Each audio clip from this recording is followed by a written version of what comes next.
Welcome to another episode of Healthcare Connections podcast, powered by Healthcare Compliance Pros. I am your host, Jeremy Winn. Our purpose for this podcast is to introduce you to key topics and experts in the healthcare industry to ensure you have what you need to successfully manage your practice. Please subscribe and follow us on our social media channels to make sure you don't miss any new episodes. If you have recommendations for guests or topics for this podcast, email me at jwin@hcp.md. With that, enjoy this episode of the Healthcare Connections podcast. Hello, welcome to another episode of the Healthcare Connections podcast. I am your host, Jeremy Winn. I'm so excited for today's guest. He is a very good friend of mine and somebody I've wanted to have on the show. As soon as I decided we were going to do a podcast, this was one of the first people I thought of because I know the service that he provides could be so valuable to our clients. So I want to welcome our guest, Matt Vance. He is the co-founder and CEO of a company called Mobrium. Welcome, Matt. Hey, thanks, Jeremy. Really appreciate the chance to be here.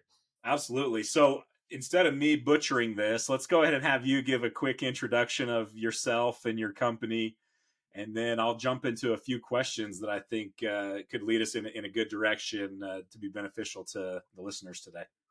Perfect. Well, my name is Matt Vance. I also live in Logan, Utah, right where Jeremy's at. So we've known each other for quite a few years as friends. And I've been in the feedback space for about a decade. I started on the customer side, managing online reviews on e-commerce platforms like Amazon, Walmart, Wayfair. And then pretty soon realized that a lot of those same strategies for using customer feedback to reverse engineer a better product and a better customer experience could also be used to employee feedback to reverse engineer a better company culture and employee experience. In 2022, I published my book. You can see it behind me, The Review Cycle. It's all about optimizing and managing public feedback found in online reviews. And that same year, 2022, my wife and I launched a company called Mobrium. We have a software platform that follows the methodology of the book, and we help employers win on sites like Glassdoor and Indeed. So we offer ways to automate employee review requests and manage every step along the way. That's awesome. Yeah, I should have mentioned and author of I'd call it an award-winning book. I know you've received a lot of incredible feedback and had a lot of success with the book. So yes, and author. I did not mean to shortchange you, Matt. Thank you for also adding that in there. Cool. Well, thank you for the introduction. Let's jump into a few questions. I hear this a lot from our clients here at Healthcare Compliance Pros. There's a big need in the industry to always try and recruit and retain the best talent. It's an open door a little bit in healthcare where people are coming and going from organization to organization. And so we get asked a lot when it comes to our compliance training. They ask us all the time, how easy is this going to be for my employees? Because it's a big deal for us to keep a good company culture and to make things simple for them. So I know this is a concern on how to retain and recruit talent in that industry. So first question for you, Matt. How do employer ratings and reviews apply and help healthcare organizations in that industry? That's a great question, Jeremy. And honestly, we see there's a lot of scrutiny in the healthcare space right now in the media. We've had the really high profile murder of a top CEO at an insurance company, which was pretty crazy to see. And so what's found online directly reflects on companies, and whether it's true or not, it's shaping perceptions. If you've heard the phrase perception is reality, that's very much true when it comes to sourcing social proof that informs decision making. Everybody references online reviews and ratings when they're shopping for a product or picking a restaurant to go to. But honestly, as the consideration of the decision goes up, we as consumers are willing to invest more time to research. If you're buying a car or a home, you're more likely to research that brand or that make and model or that home builder. And when we talk about the healthcare space, there's definitely a lot of consideration that goes into that decision, especially for elective surgeries where Mhm. it's for yourself or loved one. So when we talk about employee reviews, honestly, they're an extension of a product review because it's the team members at a healthcare service provider that are sharing their satisfaction with working there. And if Yep. someone goes to look up your employee reviews, say you're a hospital, and they see that there aren't great reviews, well, they may choose to do their surgery elsewhere where they feel the the staff at a different hospital is more satisfied with their employment.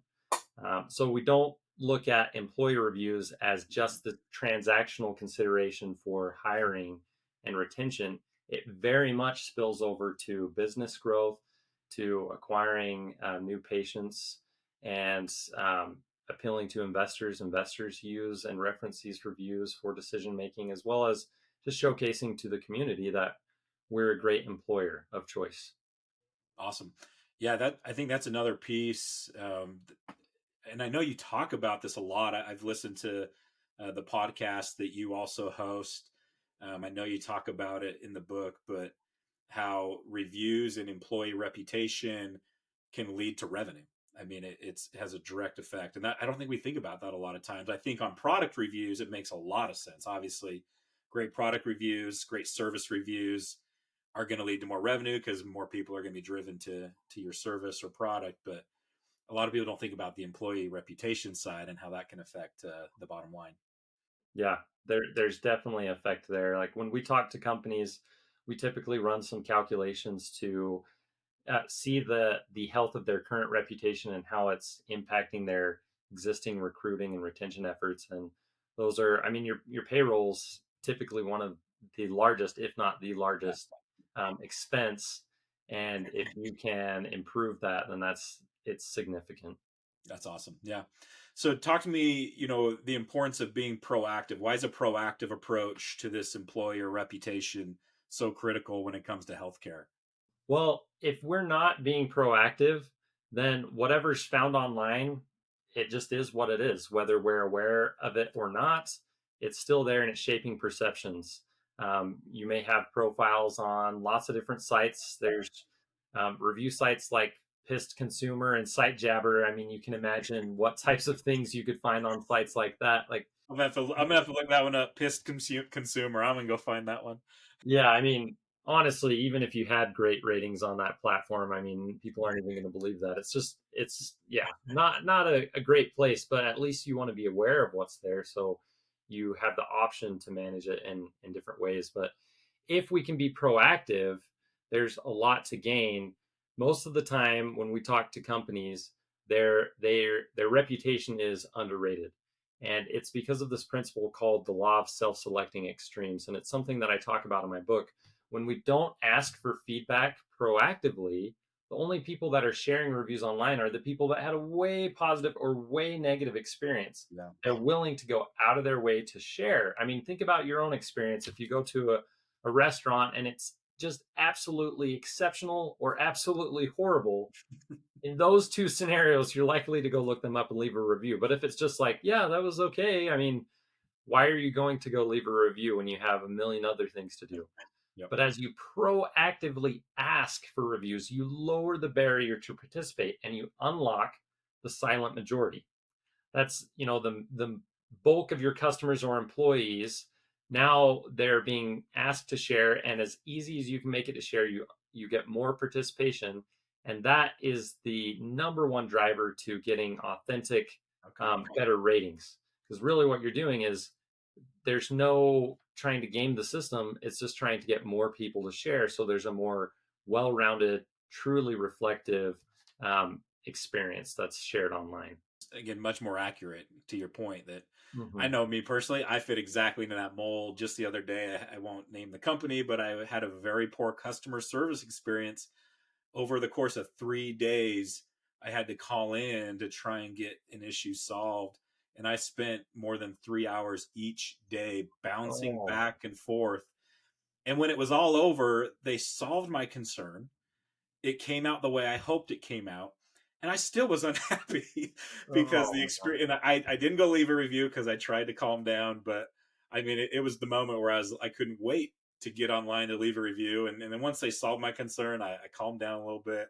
I didn't want to be that guy that just goes and blasts somebody. But you're exactly right. That motivation is really on the extremes.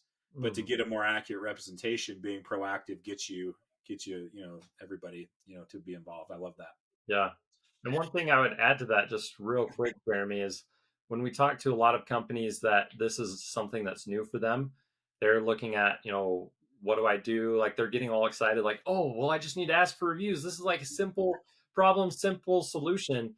But we at least warn them to make sure whatever they go out and do, that they're being compliant with FTC legislation. You mentioned the importance of Yeah. compliance in the healthcare industry. And just in October of 2024, the FTC rolled out some new legislation around online reviews and testimonials and truth in advertising. And it's the first major legislation that's been released since 2009.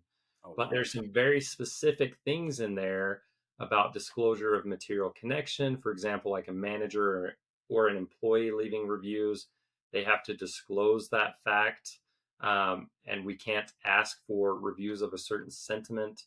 So a manager couldn't say to their team member or a customer, please leave a positive review. You can ask for an honest review. So there's some very specific things that you want to be careful of. And the maximum civil penalty is over $51,000 per instance. So it's not something that you want to take lightly.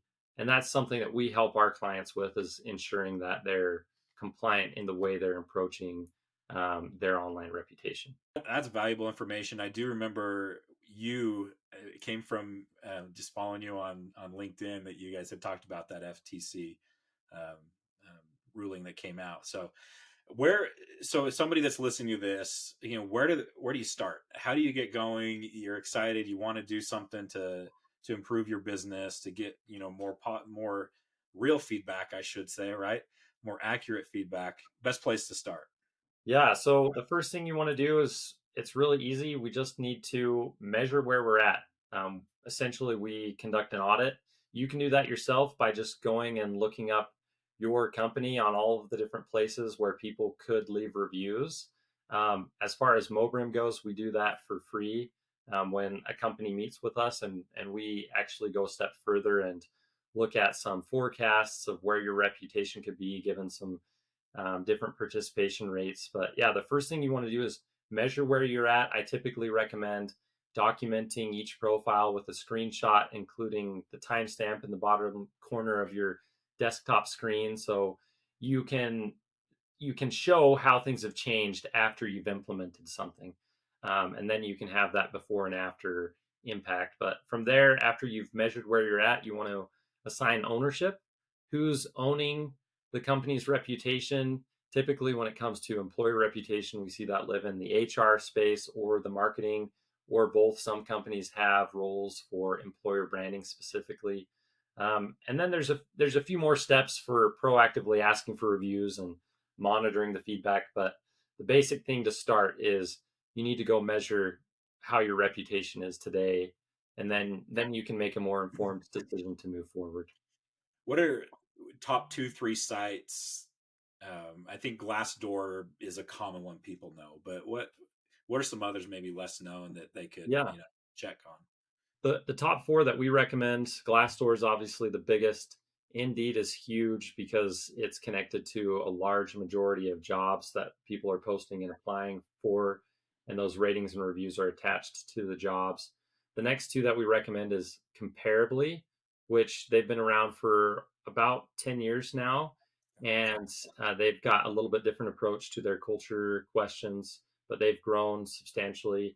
And In Her Sight is the last one. And this one is actually really big for the healthcare space.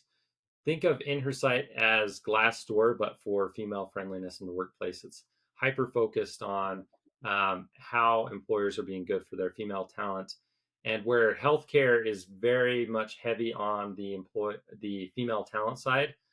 That's a platform that I highly recommend everyone in the space really look into and be more active on that platform.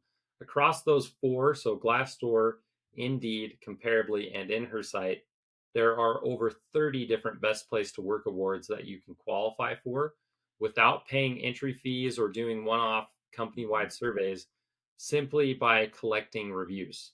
And if you have a high enough quality and quantity of reviews in the most recent 12 months, you can meet eligibility requirements to be enrolled in their Best Place to Work award programs, which that can also have a huge impact on reputation, hiring, recruiting, and overall business growth.